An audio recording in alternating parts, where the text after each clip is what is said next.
सरपंच हत्या प्रकरणात धनंजय मुंडेंचा दुरान्वय संबंध नाही। अजित पवारांकडून पुन्हा एकदा मुंडेंना अभय। पुरावे असल्यास यंत्रणांना द्या, विरोधकांना आव्हान।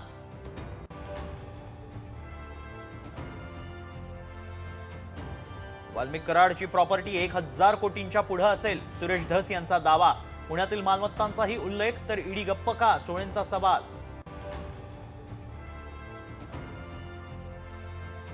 परळी गुन्हेगाराचा अड्डा, वर्षभरात आढळले तब्बल 109 मृतदेह। महाराष्ट्रात खळबळ उडवून देणारी आकडेवारी।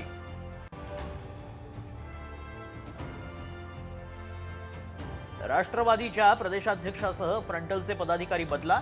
जयंत पाटलांसमोरच पदाधिकाऱ्यांची शरद पवारांकडे मागणी।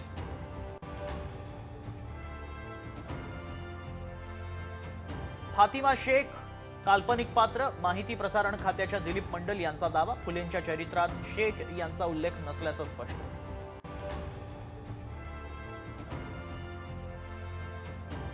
मुंबई पोलिसांच्या ईओडब्ल्यू पथकाकडून टोरेस कार्यालयाची झाडाझडती। दादर ऑफिसमध्ये 5 ते 6 कोटी रोख रक्कम असल्याची सूत्रांची माहिती।